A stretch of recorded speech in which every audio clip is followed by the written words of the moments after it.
Una kong pinuntahan ang Palabok dito sa may gilid ng Quinta Market sa Manila. Ayan. Walking distance lang naman to Pag galing ka sa simbahan ay kunting lakad lang naman Ayan. Dito lang yan sa bahaging ito ng kalsada na yan Basta sa may gilid lang ito ng Quinta. Walking distance lang siya. Ayan, dami na paradang motor At ang dami na kumakain dito sa na ito kita ko kagad Ayan dami na kagad yung makain. At ito order na tayo ng tatlong palabok. Makikita ko sa inyo yung yung mga ginagamit dito. Ito yung pang overload nila, yung noodles nila. Ayan, yung mayroong manipis na noodles. Meron din yung makapal na noodles na ginagamit nila sa kanilang palabok At yung kanilang litsong paksiw, ano ba yan? Litsong kawali. Saka yung mga ingredients nila litsong paksiw tuloy. Ay, meron pa rin sila dito lumpiang sariwa ayan.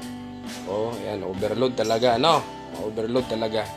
Kaya siguro mga tago kung saan yung mga kumakain na yan dinayo rin lang itong mga sikat na palabok na to. At tayo naman ay patungo doon sa dragon fruit juice Ayan, may order din sa atin Kaya ayan, daan muna tayo dito sa mga gulayan Dito na yung lahat na ng gulay nandyan may mga putas. At meron din dito mga lobster. Ayan 350 ang kalahati. So 700 ang kilo ng lobster na to. Diyos mio, perdones. Napakamahal ng lobster. Sa gustong makapagngat-ngat ng lobster, para mo nang inat-ngat yung 700 mo. At saka mga tinumpok-tumpok na hipon Ayan yung mga mga seafoods katulad ng angkla, ilisi, timon. Ayan. Saka itong alimango dito ayan, may buhay pa rin alimango sarap ng alimango grabe. Buhay pa siya so ibig sabihin sariwa siya mayroon pa ditong mga tumpok-tumpok na hipon, mayroon ding pampano, at mayroon ding hilaw na mangga. 50 pesos lang yung mura na ngayon ang mangga.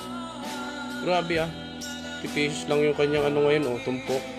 Sana all. Ito may dun dala-dalang panali sa aso, aluyan. Ayun mga paninda nila dito sa may Quiapo Kahiliran lang ito nitong sikat na dragon fruit juice Dito lang sila sa lugar na yan Ayan, at dinala na natin dito sa opisina. Ayan na yung kanilang order. Ayan na yung inyong order ma'am. Ayan thank you so much sa pagbili at pag-order. Ayan yung kanyang palabok, binuksan niya para pakita At ito rin yung isa may order ng palabok-bok ayan.